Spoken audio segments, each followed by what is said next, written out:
Assalamualaikum warahmatullahi wabarakatuh. Innal hamdalillah nahmaduhu wa nasta'inuhu wa nastahdi wa nastaghfiruh wa na'udzu billahi min shururi anfusina wa min sayyiati a'malina. May yahdihillahu fala mudilla lahu wa may yudlil fala hadiya lahu. أشهد أن لا إله إلا الله وحده لا شريك له وأشهد أن سيدنا محمد عبده ورسوله سبحانك لا علم لنا إلا ما علمتنا إنك أنت العليم الحكيم رب اشرح لي صدري ويسر لي أمري واحلل عقدة من لساني يفقه قولي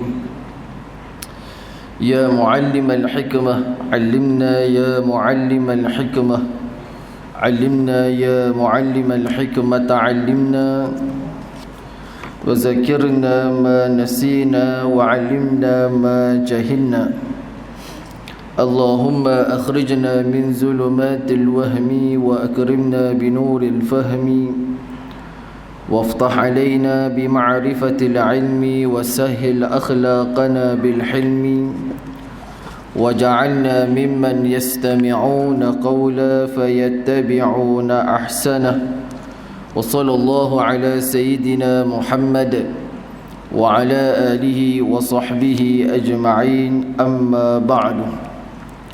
Jadi insya-Allah tuan-tuan, pada malam ini kita adakan kuliah ganti kita yang sepatutnya kita adakan pada hari Ahad minggu yang ketiga yang lalu. Tapi saya tidak dapat hadir kerana ada urusan yang lain, maka kita ganti pada malam ini insya-Allah. Jadi insya-Allah pada malam ini kita sambung semula pengajian kita Bahru Madhi pada jilid yang kedua. Kita sampai kepada masalah yang ke-18 dalam kitab Rumi muka surat yang ke-12, dalam kitab Jawi muka surat yang ke-8, iaitu kata Imam Syafi'i radhiyallahu taala anhu, qala musannif rahimahullahu taala wa nafa'ana bi barakati ulumihi fid darain amin. Masih lagi tuan-tuan membicarakan berkenaan dengan mawaqitus salah, iaitu berkenaan dengan mawaqit, yakni waktu-waktu salat.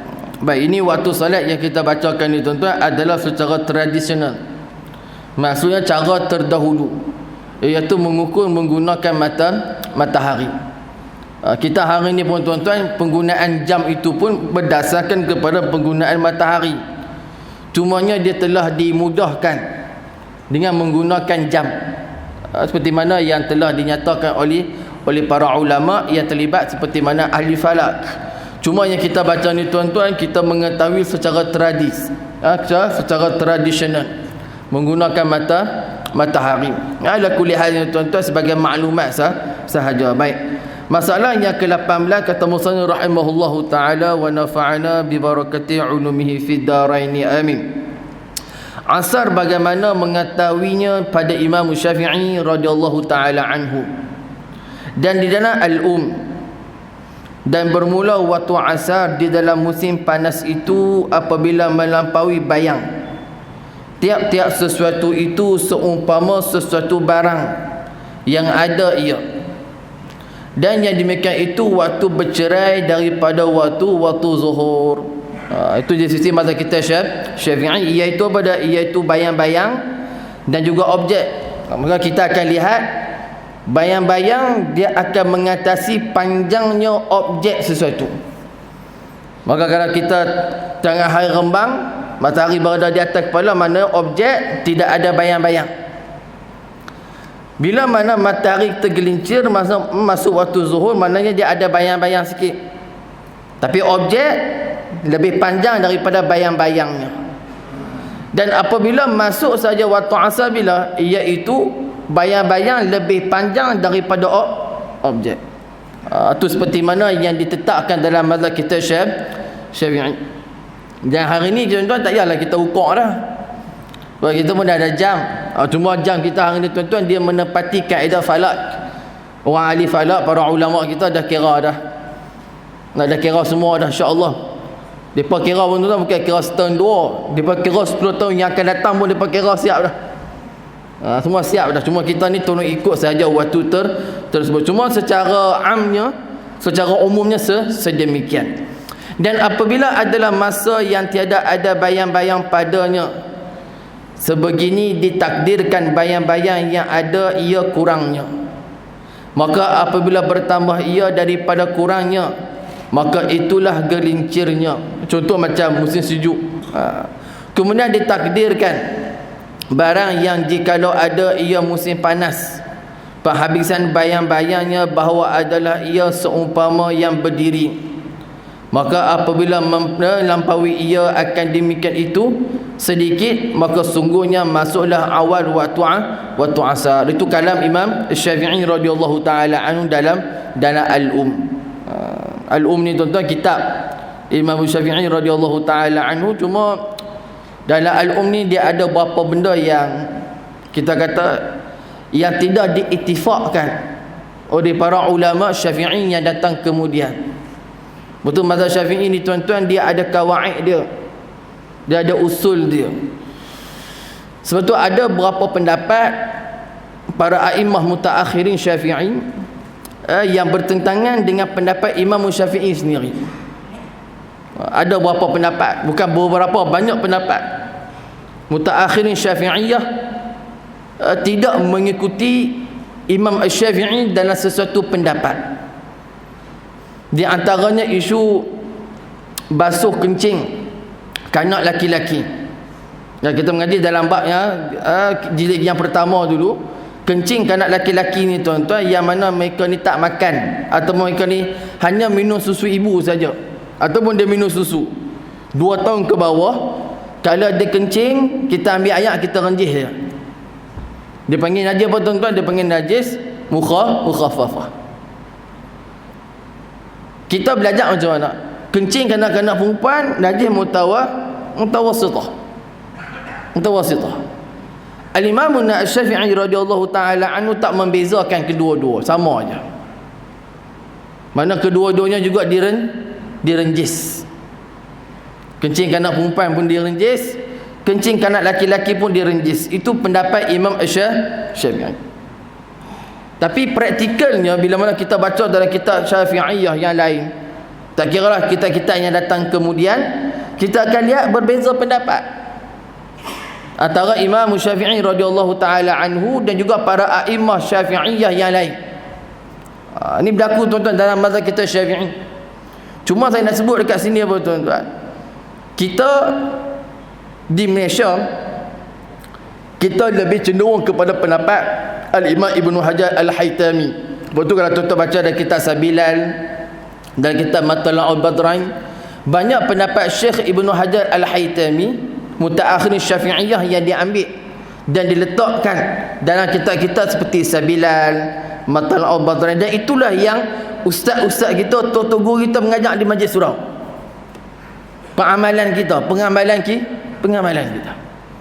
Dia ada sejarah, cuma sejarah tu panjang. Cuma saya nak cerita dekat sini pada ada berapa pendapat Imam Syafi'i dalam Al-Um yang kita tidak menggunakannya di dalam mazhab Syafi'i secara umum. Sebab Imam Syafi'i pun dia ada pendapat dia banyak. Cuma saya nak kata kat sini bahawasanya Imam Syafi'i radhiyallahu taala anhu dia telah meletakkan batu asas, kaedah dalam mazhab. Datang imam seperti mana Imam Nawawi, Imam Ar-Rafi'i dan sebagainya, mereka mencantikkan lagi mazhab kita Syafi'i. Sebab tu yang kita belajar ni tuan-tuan dalam kitab Sabilal Muhtadin dan sebagainya, ada pendapat kita lihat bercanggah dengan Imam Syafi'i satu benda. Imam Nawawi sebut sekian. Antara Imam Nawawi rahimahullah dia tidak bersetuju berkenaan dengan kenajisan khinzir. Kita khinzir maksudnya haji mughaladhah. Di sisi Imam Nawawi no. Imam Nawawi kata khinzir bukan najis mughaladhah. Habis tu apa hujah Imam Syafi'i? Imam Syafi'i menggunakan kias. Kalau anjing, kalau kita jilat, kita punya bekas basuh 7 kali, itu anjing, apatah lagi kalau khinzir. Yang binatang tu lebih jijik, lebih tak elok. Imam Nawawi atau orang yang tak setuju. Jadi kita lihat macam ni tuan-tuan, itu pendapat ulama-ulama selain daripada Imam Syafi'i dalam mazhab kita Syafi'i sendiri. Sebab tu kita di pondok-pondok kita tak baca sangat kitab baca tuan-tuan, tapi dia tak iktimad. Tak iktimad maknanya dia tak berpegang sungguh. Seorang pegang kitab mana? Kitab Tuhfah, kitab Nihayah, kitab Mughni, Muhtaj.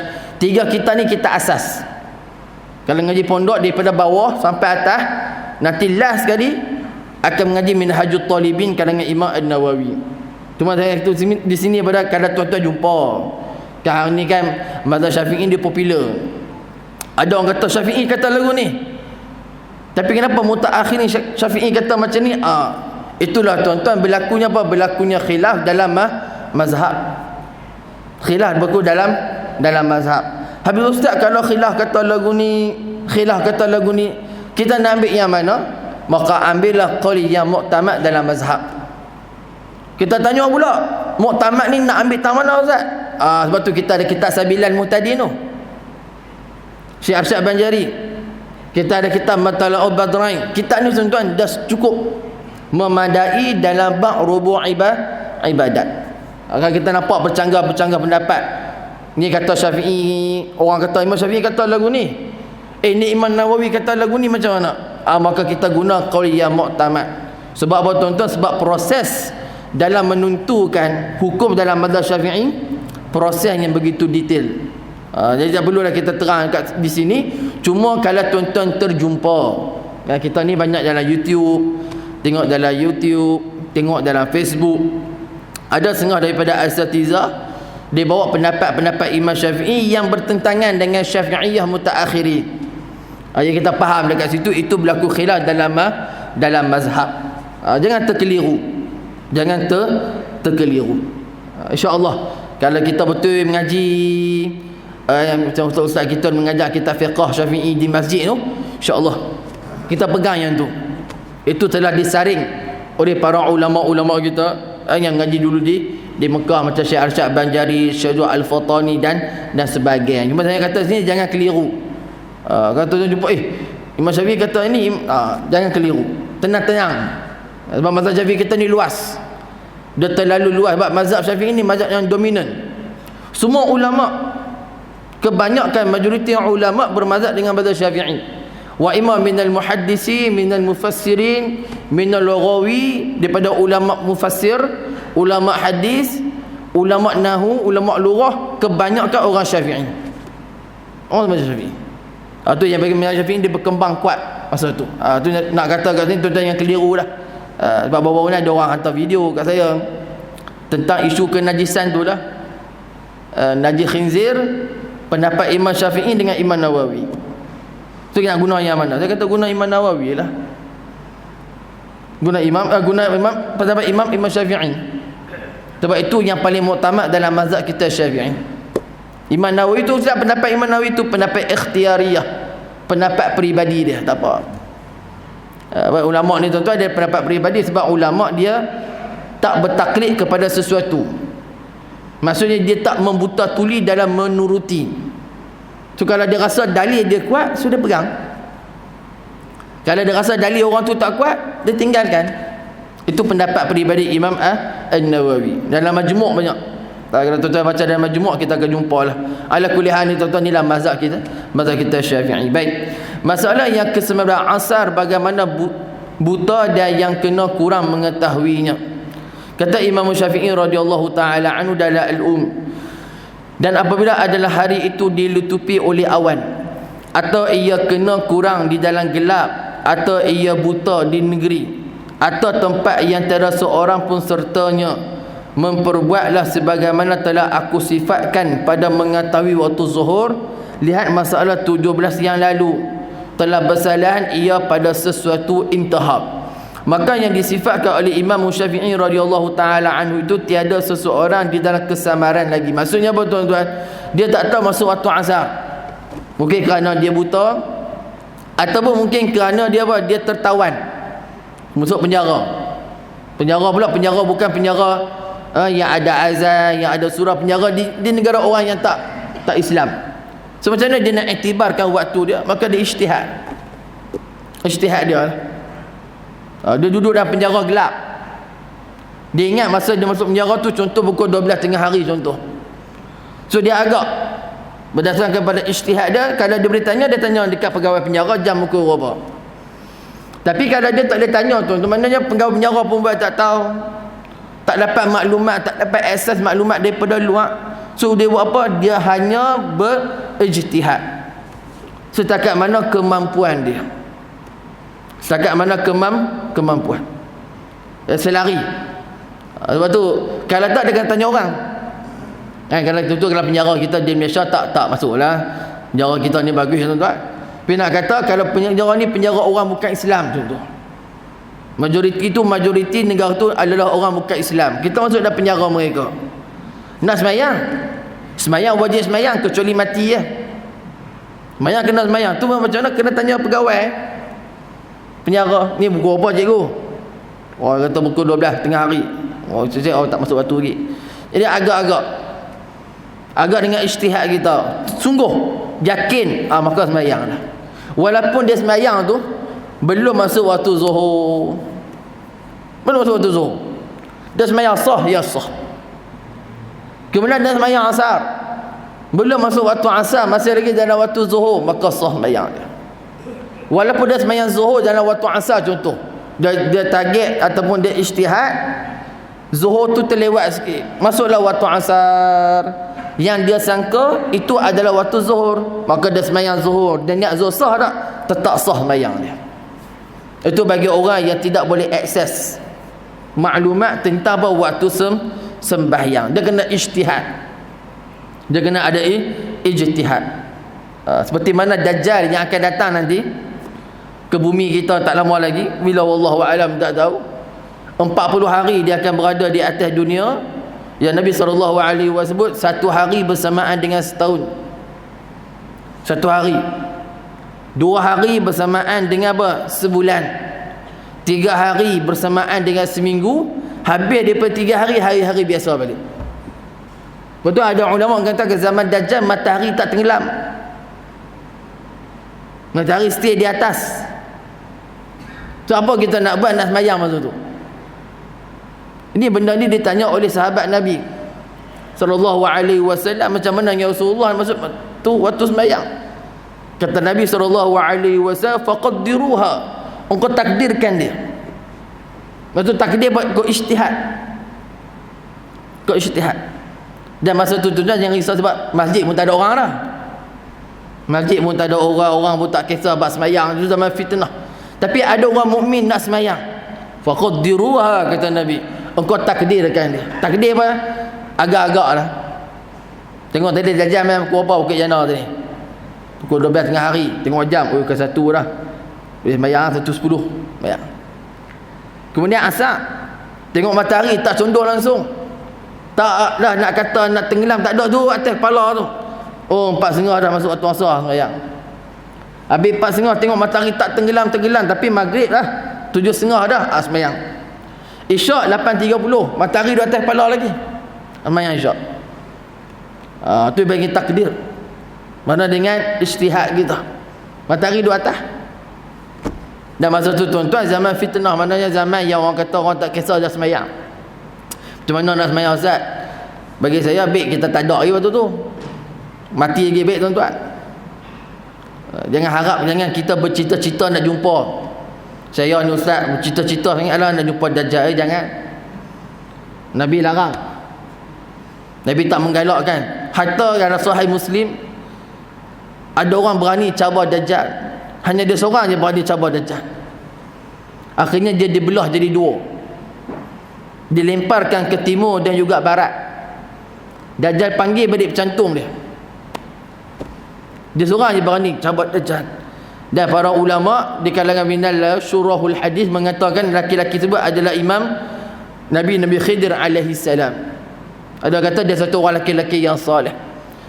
Maksud Nabi kata apa? Jangan kamu cabar Dajjal.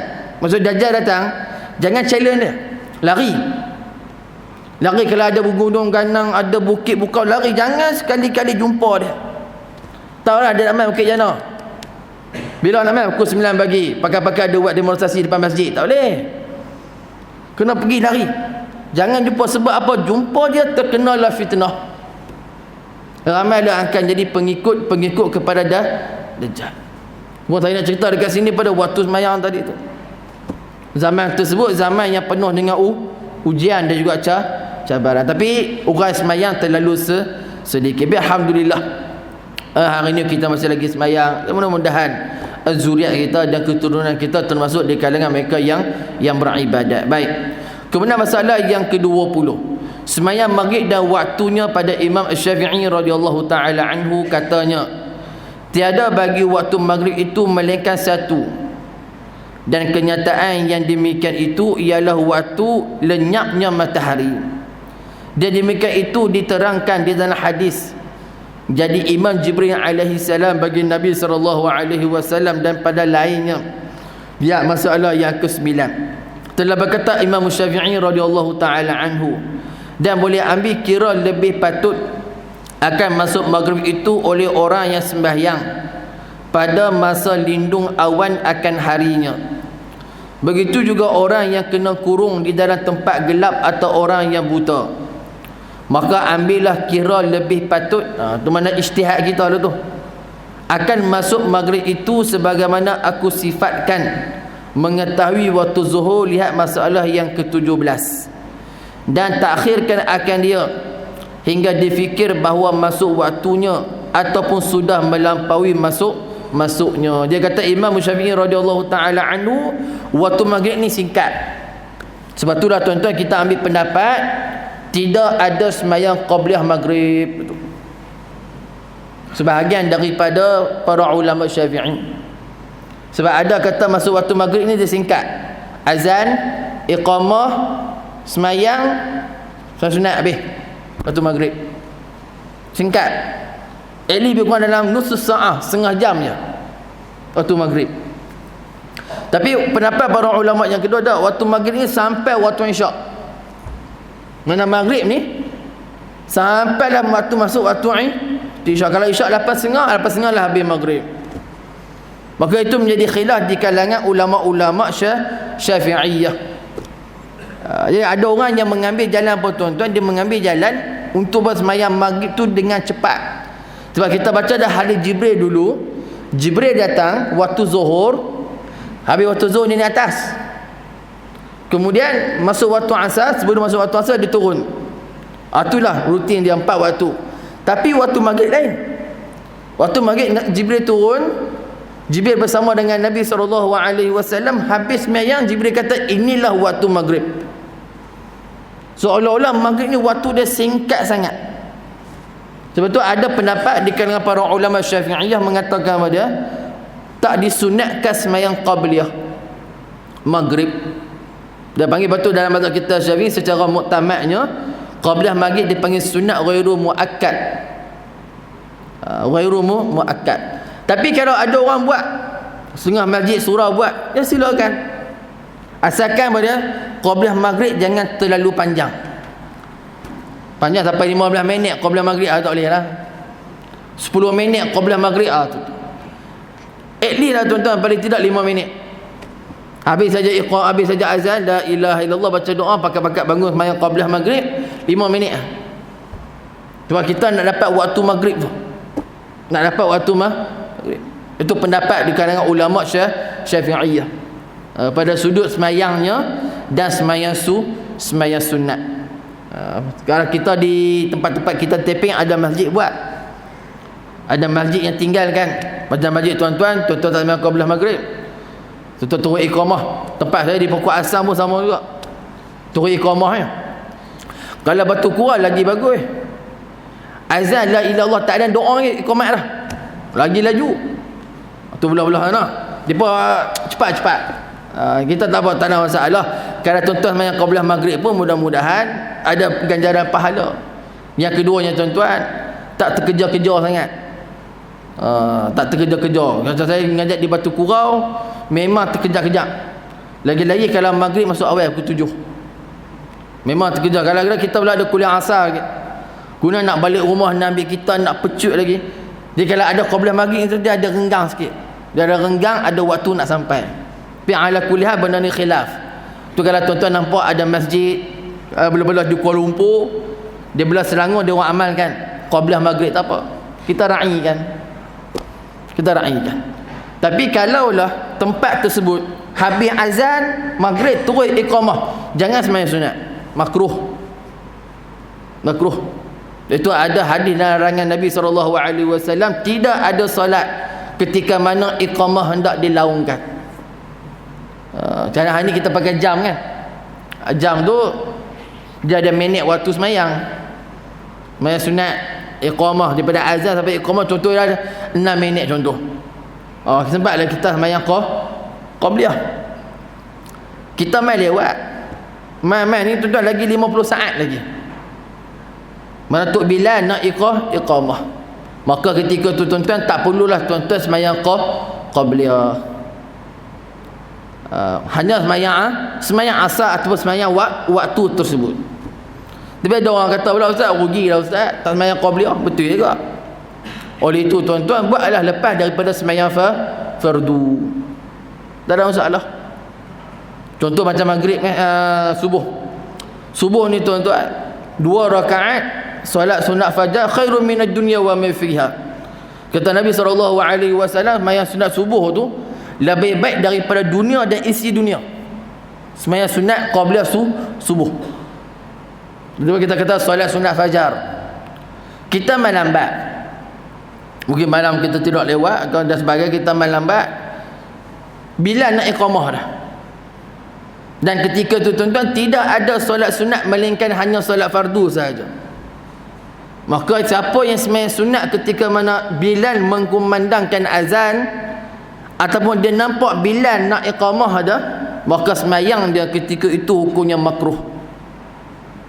So nak buat apa? Kita kalau tak naklah tinggal fadilat besar ni, jadi buat apa? Sembahyang lepas subuh. Sembahyang lepas subuh. Ustaz, bukankah sembahyang lepas subuh itu masuk dalam waktu yang diharamkan oleh Allah?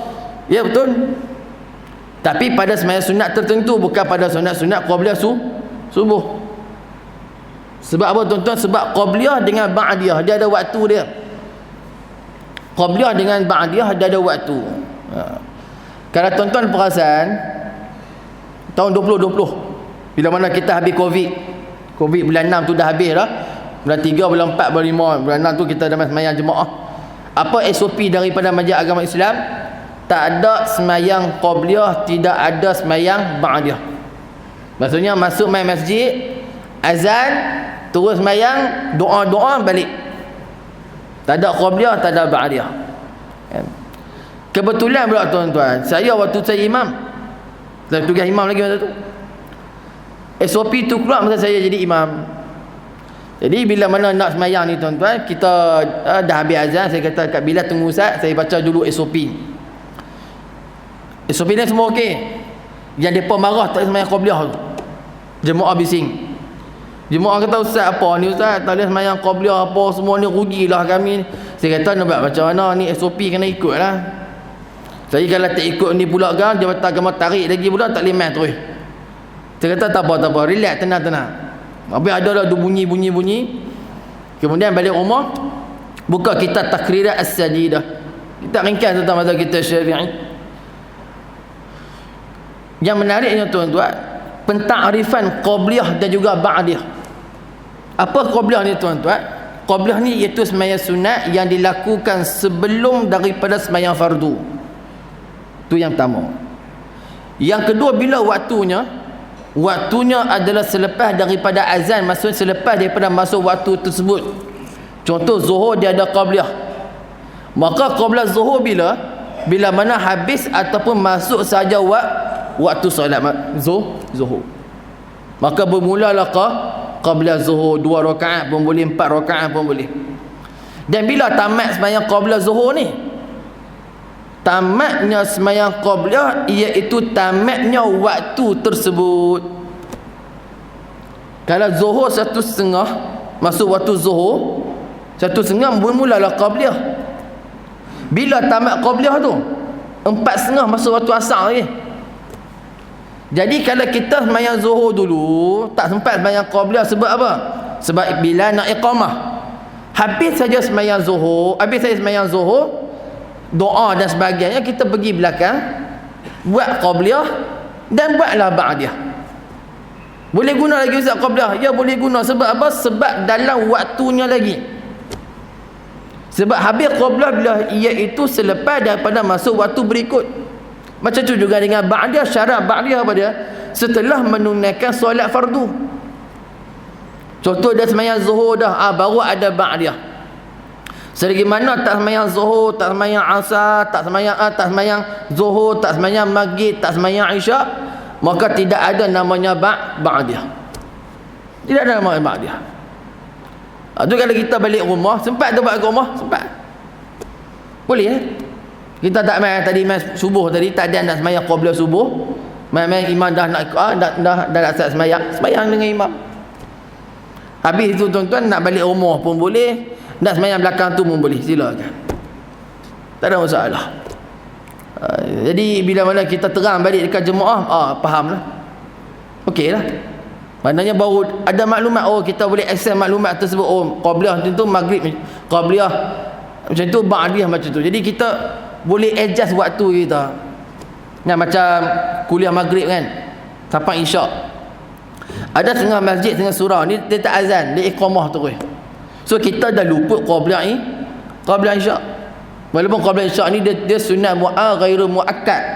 Tapi kalau kita buat ada pahala dia. Jadi kita buat bila? Lepas daripada sembahyang isyak. Boleh tak? Boleh. Nak sembahyang pukul 4 pagi pun boleh. 5 pagi pun boleh. Sebab apa? Sebab subuh masuk 6.20. Waktu isyak dia luah. Kalau kita sembahyang Ustaz, saya nak bawa ba'diyah isyak ni pergi pukul 2 pagi boleh? Boleh. Bukan 2 pagi, pukul 6 pagi pun boleh. Asalkan dia masuk waktu subuh je. Masuk waktu subuh, habislah maghrib, habislah ba'diyah isyak. Tu tenang-tenang dalam ibadah ni, insya-Allah ada jalan dia. Cuma saya nak kata kat sini pada qabliyah dengan ba'diyah tadi. Dia ada waktu dia.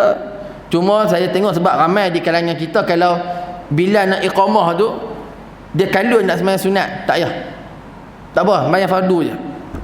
Sembahyang fardu, habis sembahyang fardu baca doa, zikir dan sebagainya, kemudian pergi belakang tunaikanlah qabliyah. Hatta dari Imam Tirmizi, kita akan jumpa nanti hadis Nabi SAW sembahyang sunat lepas daripada asar. Ini lagi dahsyat. Lepas dia sembahyang asar, siapa yang nampak? Sayyidatuna Ummu Salamah radhiyallahu taala isteri Nabi. Heran. Kenapa heran? Sebab Nabi larang sembahyang sunat lepas daripada sembahyang asar. Jadi Ummu Salamah radhiyallahu taala anha sebagai adabnya, beliau hantarlah orang suruhannya. Orang suruhannya pergi jumpa Nabi SAW untuk ditanyakan soal tersebut. Maka kata Nabi SAW, sembahyang yang saya buat selepas daripada solat asar ini iaitu sembahyang qada ba'da zuhur. Itu lagi lah. Lagi ya. Nak beritahu tuan-tuan, hatta sembahyang sunat pun Nabi qada. Qada tu pula tuan-tuan dalam waktu tahrim. Kan lepas asar tak, waktu tahrim. Tak ada dah sembahyang sunat lepas asar. Tak ada ba'da asar, tak ada. Itu yang Ummu Salamah radhiyallahu taala anha rasa pelik. Pasal apa Nabi sembahyang lepas daripada asar, sedangkan asar tu waktu larangan. Tanya-tanya rupa apa? Rupa yang Nabi SAW sembahyang apa? Sembahyang ba'da zuhur qada. Sebab Rasulullah tak sempat nak buat lepas zuhur tu, Rasulullah terima tetamu. Sembang, urusan macam-macam tertinggal. Sedangkan qabla zuhur tu pun tuan-tuan, dia masuk dalam sunnah muakkad. Di situ ulama-ulama tasawuf mengatakan apa dia? Seeloknya kalau sembahyang sunat yang kita lawazim, yang kita talazum atas dia, maka apa dia tuan-tuan? Qada lah kalau kita tinggal. Malam tadi tak sembahyang witir. Bangun-bangun pagi ni dah masuk waktu subuh dah, tak boleh sembahyang witir. Rugilah. Qada. Nak qada bila? Waktu duha. Lepas dua kita qada 3 rakaat. Betul apa amalan ulama-ulama tasawuf? Memang amalan-amalan sunat yang berbentuk muakkad akan diqada bila mana mereka lupa ataupun tertinggal. Daripada mana? Daripada hadis riwayat Imam Tirmizi tadi, daripada Sayyidatuna Ummu Salamah radhiyallahu taala anha. Itu boleh tuan-tuan, kami kalau kita tinggal bilah. Tak qada sebab nama pun sembahyang sunat kita kata. Tapi di sisi para abrar, minas salihin, minal awliya, benda ni dia berat. Sembahyang yang dikategorikan sebagai sunnah muakkad, sunat yang sangat dituntut dalam mazhab kita Syafi'i, ada 13 rakaat. 2 rakaat sebelum subuh, 2 rakaat sebelum zuhur, 2 rakaat selepas daripada zuhur. Dah 6 dah. 2 rakaat ba'da maghrib, 2 rakaat ba'da isyak, dah 10. Tambah lagi 3 sembahyang witir. Ini dah 13 rakaat yang dikatakan apa? Dikatakan sunat muakkadah. Sangat-sangat dituntut untuk buat.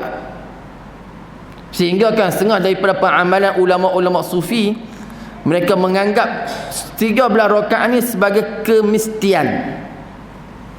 Kemestian dengan mana apa? Berdisiplin, buat dan tak tinggal. Kemudian tambah lagi lah tuan-tuan yang ghairu muakkad. Apa dia? Tambah lagi 2 rakaat sebelum zuhur, tambah lagi 2 rakaat sebelum selepas daripada zuhur, 4 rakaat ataupun 2 rakaat sebelum asar, 2 rakaat sebelum maghrib, 2 rakaat selepas daripada 2 rakaat sebelum isyak, dan 2 rakaat selepas daripada isyak. Ada tambah-tambah dia, tapi itu dipanggil apa? Dipanggil ghairu muakkad. Kalau tuan-tuan nak lazimi sembahyang sunat, lazimi 13 rakaat ni dulu. Sebelum buat yang lebih besar-besar tu, tasbih ke apa semua tu, 13 rakaat ni dulu. Sebab dia adalah sunnah muakkad yang baginda sallallahu alaihi wasallam tak pernah tinggal. Sebagai kita punya langkahan. Nak main tasbih ni tuan-tuan lama 45 minit. Tak lazim tasbih. Saya nak tasbih tak setiap malam boleh. Tapi takut tak larat lah 45 minit. Kalau kita larat pun buat berjemaah. Aku ke masjid sebulan ada sekali tu, minggu berapa buat lah. Buat qiyamul perdana. Buatlah qiyamul perdana. Kalau nak lebih ramai, lepas subuh ada makan. Ramai. Tu kena ada tu. Makan. Panggil. Buat kita nak latih orang kan. Sebab dia asalnya tuan-tuan, sembahyang sunat ni dia ada sembahyang sunat yang sunat berjemaah, ada sembahyang sunat yang tidak disunatkan berjemaah. Antara sembahyang sunat yang tidak disunatkan berjemaah adalah qiyamul lail. Tak disunatkan untuk berjemaah, tapi hukumnya harus, kata Imam Ibn Bajuri dalam Hasyiah. Hukumnya harus buat. Untuk apa? Untuk li ta'lim, untuk ajar. Untuk ajar ahli jemaah kita. Ni ada sembahyang taubat contoh. Ada sembahyang tasbih, ini cara tasbih dia, ini cara kaifiat dia. Sehingga orang dia tak tahu. Ni ada sembahyang witir, tu buat. Lagi-lagi kalau bulan puasa kan, 10 Ramadan yang terakhir itu, kita hidupkan dengan cara silakan, tak apa. Hukumnya adalah harus. Sekadar apa? Sekadar untuk ta'lim, untuk ajar. Untuk ajar. Macam anak-anak kita lah. Kita nak gerak, nak bangun tahajud payah. Buat satu hari sebulan tu sekali. Dengan anak-anak kita, dengan isteri kita bangun tahajud, kita jadi imam. Bawalah sembahyang apa pun, witir lah penting. Saya nak kata kat sini pada itu keharusan sebagai li ta'lim, untuk mengajar manusia, mengajar inilah ahli jemaah kita tentang ke qiyamul lail. Tu buatlah insya-Allah. Kalau rajin ni tuan-tuan, lama-lama dia akan jadi kebiasaan. Jangan buat awal tuan-tuan, pukul 2 pagi mai dah letih kan. 2 pagi mai dah, mula pukul 4.30 pun tak apa. Pukul 5 pun tak apa. Lah ni pun maghrib 6.20, subuh 6.20. Pukul 5 mai tak apa, jangan mai awal. Ngantuk. Lagi tasbih lagi, imam bangun, makmum sujud. Buat letih. Macam kat sekolah-sekolah kan, kalau buat apa? Camp apa ni kan. Kalau buat qiyamul lail pukul 3 ni tak sah lah. Saya dah kena sekali. Ada satu sekolah tu panggil, masa tu saya bawa balik daripada Jordan lah, tengah fresh lagi masa tu. Ustaz, ya, kita kemudian pukul 3 pagi. Orang dewasa tak, budak-budak Form 1 sampai Form 5 adalah pilihan-pilihan student orang pilih kan. Kata tak apa, tapi boleh ke budak-budak ni? Boleh Ustaz, tak ada masalah. Saya pukul 3 pagi on time saya sampai gelap. Dewan gelap, serama gelap, dengan ustaz pun gelap juga. Ustaz pun tak bangun. Saya telefon, Ustaz ada mana? Oh, minta maaf Ustaz, ana baru. Itulah Ustaz, saya kata buat lewat sikit, tak apa. Jangan buat kalut sangat, nak buat awal tak payah. Kemudian buat tasbih. Saya kata ke Ustaz, betul kan nak buat tasbih ni? Dia kata betul Ustaz, buat tasbih. Budak tidur pukul malam. Pukul 2 pagi baru tidur. Bukan dia orang habis awal pukul 12 habis dah, cuma duduk sembang. Sembang pukul 2 baru tutup lampu, baru nak tidur. Pukul 3 bangun tahajud. Kita buat tasbih tuan-tuan, tinggal saya seorang tasbih. Yang ni pakai lena habis. Tu nak kata kalau tak kena gaya habis, dia ambil sikit tak apa. Lepas tu Sayyidina Salman Al-Farisi, dia menasihati sahabat dia, Sayyidina Abu Darda. Sayyidina Abu Darda ni tuan-tuan, dia rajin qiyamul lail. Tapi bila mana Salman Al-Farisi radhiyallahu ta'ala anhu tengok Ummu Darda ni badan kurus, kita kata tak terurus, badan kurus, kemudian pakaian-pakaian yang tak baik. Sahabat Salman Al-Farisi tanya kepada Sayyidatuna Ummu Darda, kamu ni dah kenapa? Kenapa kamu pakaian macam ni, kamu kurus? Kata Sayyidatuna Ummu Darda, kerana Ummu Darda ni, Abu Darda ni sibuk ibadat. Satu hari Sayyidina Salman tidur di rumah Sayyidina Abu Darda. Tidur ni Abu Darda bangun awal tahajud. Sayyidina Salman nasihatkan tidur. Main tidur. Belum waktu lagi. Kemudian dia tidur lagi, dia bangun lagi. Kata Sayyidina Salman, tidur. Belum waktunya lagi. Kali ketiga dia bangun pun Salman Al-Farisi suruh dia tidur. Kali keempat baru Salman Al-Farisi kata, inilah waktu kemuliaannya Rasulullah sallallahu alaihi wasallam. Maksudnya jangan terlalu awal mengejar. Ambil sikit apa tuan-tuan. Kalau contoh lah ni apa nama ni, subuh pun 6.20, 5.30 cantik dah. Mani 15 minit ni tuan-tuan, 5.45 start dah. Paling tidaknya qiyamul lail. Paling tidaknya witir contoh. Habis witir 3 rakaat, baca Quran sikit. Dah. Sebagai permulaan, kita baru nak mula. Itu cara dia. Jangan kita tengok orang yang berada di atas kita sebab dia orang dah lama dah. Ada orang tu ibadat dia lama. Macam baru-baru ni saya bawa jemaah kita daripada Bukit Jana Muslimat. Jumpa satu orang soleh daripada Kedah. Umur dia tuan-tuan 120 tahun. Dia ni tuan-tuan pukul 12.30 malam bangun dah. Pukul 12.30 malam bangun, ibadat dia lah. Dia baca Quran daripada pukul 12 tu sampai ke subuh. Itulah rutin harian dia, kata anak dia kepada saya. Itulah rutin harian ayah ketika mana ayah muda sampai lah umur dia. Dia kata macam mana ustaz tengok ayah duduk macam tu. Macam itulah dia duduk pukul 12.30 malam sampai subuh. Duduk sila. Sebab apa tu? Sebab dia dah lazim. Sebab dia beramal daripada umur 15 tahun. Dia buat macam tu. Jadi 15 tahun, usia hari ni katalah kita ambil 100 tahun, dah berapa lama dia ibadat. So kalau kita nak buat macam dia ni tuan-tuan, terkejut kita. Duduk pukul 12.30 malam sampai pukul subuh, duduk sila tu, bangun-bangun krem. Kita tak biasa buat. Pelan-pelan tak apa. Kita ambil tu sebagai semangat kita. Tapi nak tiru 100% macam dia tak boleh. Tak ada keupayaan kita. Kita buat pelan-pelan tak apa. Sikit-sikit tak apa. Jangan kita buat dalam keadaan kita tergesa-gesa tapi terputus di pertengahan jalan. Betul kata Nabi SAW, ahabbul a'mali ilallah adwamuha wa in qalla. Bawalah tuan-tuan bagaimana hadis ni. Apa kata Nabi SAW? Sesungguhnya amalan yang paling dicintai oleh Allah pada amalan yang sedikit tetapi istiqamah. Sikit je dia buat bangun malam, pukul 4, pukul 5 dia bangun. Kan mulai je 3 rakaat tu dia witir. Tapi dia tak malu dia bangun. Malam bangun. Itu lebih baik daripada dia bangun pukul 3 pagi, dia sembahyang sampai 20 rakaat. Bulan tu je dia buat Untuk bulan depan tak buat dah. Dia tinggal habis semua. Itu tak elok. Itu dalam amal. Sebab lawan kepada amalan bosan. Lawan kepada amalan ni dia boring. Itu lawan kepada amalan. Bila mana boring ni tuan-tuan, habislah istiqamah. Tu baik. Masalah yang ke-21, Isyak dan waktunya. Pada Imam Syafi'i radhiyallahu taala anhu katanya rahimahullah. Dan awal Isyak ialah waktu habisnya lenyapnya syafaq. Maksudnya sabur-sabur merah tu. Kan? Dan ialah syafaq merah yang di dalam maghrib. Maka apabila hilangnya merah, maka tiadalah nampak daripadanya sesuatu. Masuklah waktunya. Macam ni lah. Masuk waktu Isyak ni. Dan barang siapa memulai sembahyang Isyak padahalnya ada tinggal atasnya sesuatu daripada merah, nescaya mengulanglah ia akan dia. Maksudnya tak masuk lagi waktu Isyak. Dah sembahyang Isyak dalam keadaan langit-langit tu masih lagi merah. Ada lagi sikit-sikit merah.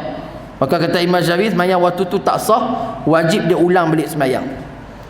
Dan kata Imam Syafi'i radhiyallahu taala anhu, manakala aku kata waktu ialah waktu pada masuk di dalam sembahyang, maka janganlah seseorang masuk di dalam sembahyang melainkan kemudian daripada masuk waktunya. Maksudnya jangan dia sembahyang sebelum masuk waktu. Maksudnya sebab dia syarat sah sembahyang. Dan jangan dikerjakan padanya sesuatu melainkan kemudian daripada waktunya.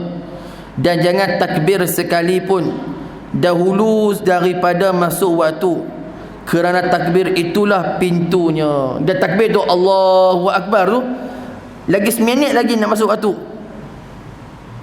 Sah tak? Tak sah sembahyang dia.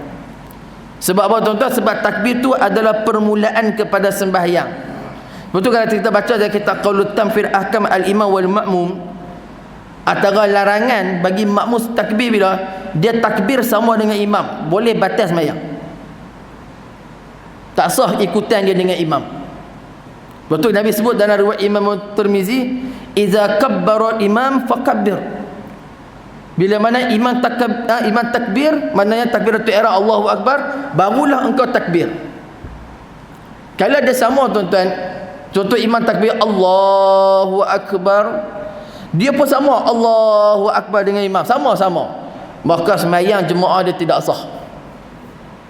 Sebab apa? Sebab imam masih lagi belum masuk jadi imamnya lagi.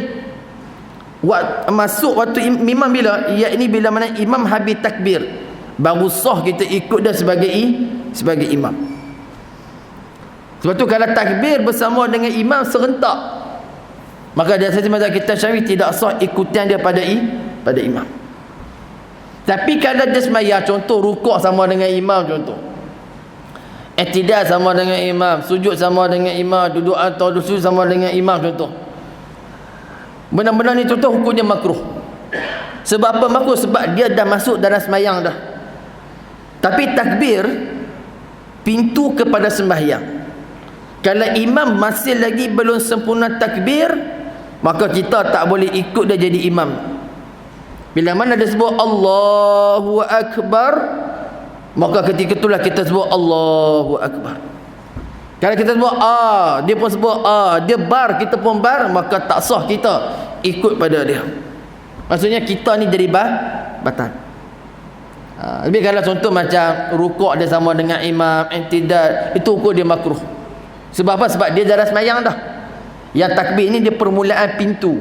Macam tadi kata Imam Syafi'i pada dia takbir ni seminit lagi sebelum masuk waktu, dia takbir Allahu Akbar. Sah tak sembahyang? Tak sah, walaupun Fatihah dia tu dah masuk waktu dah.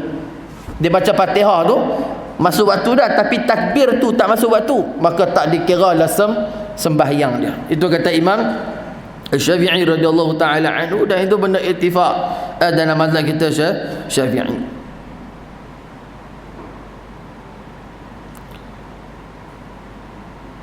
Maka apabila masuk seseorang akan takbir sembahyang dahulu daripada waktunya, nescayalah dia ulanglah balik. Sebab apa? Sebab tidak sah. Inilah tuan-tuan, takbir tu penting. Takbir dia adalah pada permulaan kepada sembahyang. Takbir permulaan kepada sembahyang. Lepas tu kalau kita takbir dengan imam tak apa, biar imam pergi dulu tak apa. Allahu Akbar, kita pun Allahu Akbar. Jangan sama dengan imam. Sebab tu Nabi SAW larang perbuatan sembahyang kita sama ikut dengan imam, jangan. Sebab imam ni dia mendahului kita. Kita follow imam. Itu cara betul. Dan kita qaulatan fi ahkam al-imam wal ma'mum, dia ceritakan benda tu lebih detail lah. Ada benda kan sikit lah tuan-tuan, dia kesalahan tu taklah besar sangat, tapi oleh kerana benda tu melibatkan sahbatan, dan maka benda ni kena ambil ihtimam, dia kena ambil penting. Kena ambil penting. Sebab dulu ramai saya tengok memang ada orang takbir sama dengan imam, tapi lepas mengaji dibetulkan oleh para ustaz-ustaz kita, alhamdulillah orang dah makin faham. Biasalah dalam ibadat macam tu juga, kadang-kadang ada tersalah, bukan sebab kita saja buat salah, kadang-kadang kita dalam maklumat. Para ustaz pun berlaku. Maka ustaz ni dia tahu semua benda, kadang-kadang ada benda yang dia buat tu salah, tapi bila dia belajar, dia makin tahu, oh dia tinggalkan benda tersebut. Macam tu juga kita. Sebab kita ni bukan lahir-lahir tu orang alim, tak. Kita dah proses sampai kita mati. Tu van pun siap dah. Ada rasmi belum? Tak ada orang lagi dah. Ya. Dia tengok, saya parking sebelah tu. Dia tengok tadi, lawa ni. Tu kan van tu, kereta. Kereta jenazah.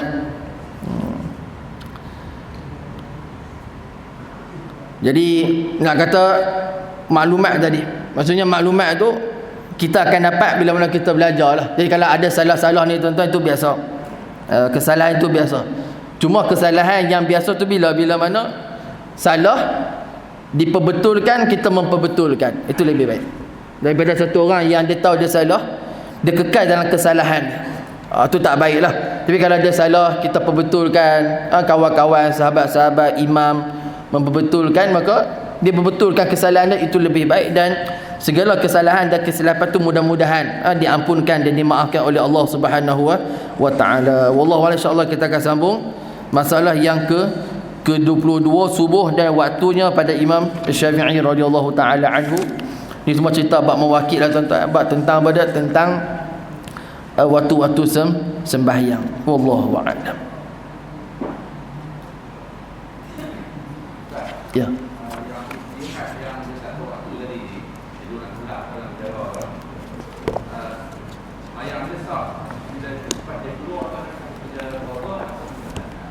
Di sisi mazhab kita Syafi'i, orang-orang macam ni ada dua pendapat. Ada yang kata tak perlu qada, ada yang kata kena qada. Cuma pendapat yang kita kata, yang kita gunakan, ada tak perlu qada lah. Sebab dia buat atas nama ijtihad dia, kesungguhan dia.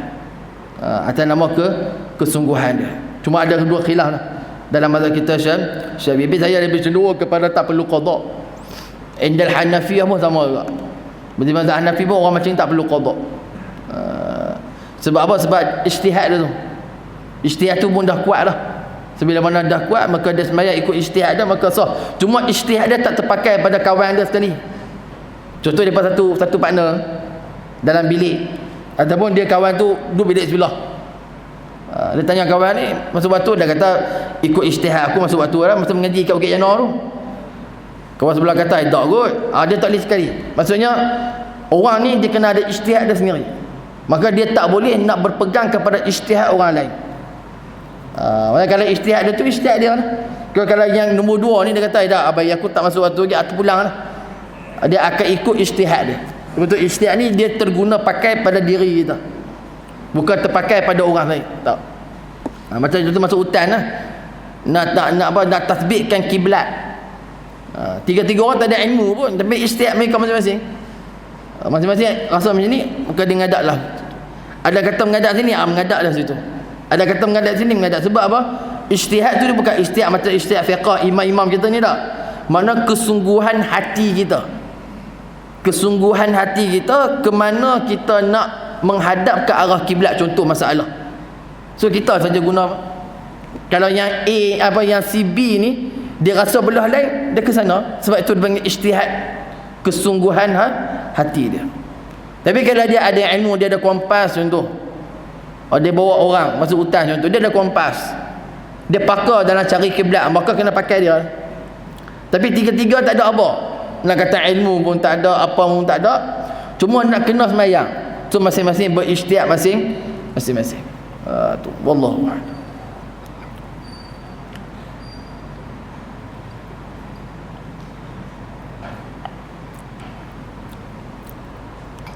A'udzubillahi minasyaitonirrajim. Bismillahirrahmanirrahim. Alhamdulillahi rabbil alamin, wassalatu wassalamu ala asyrafil anbiya'i wal mursalin sayyidina Muhammadin wa ala alihi wa sahbihi ajma'in. Allahumma inna na'udzubika min 'ilmin la yanfa' wa min qalbin la yakhsha wa min nafsin la tashba' wa min du'a'in la yusma'. Subhanallahi wa bihamdihi, subhanakallahumma wa bihamdika, nashhadu an la ilaha illa anta wa nastaghfiruka wa natubu ilaik. Wa sallallahu ala sayyidina Muhammadin wa ala alihi wa sahbihi wa baraka wa sallam. Walhamdulillahi rabbil alamin. Aqulu qawli hadza wa astaghfirullah li wa lakum. Wa bila taufiq wa hidayah. Assalamualaikum warahmatullahi wabarakatuh.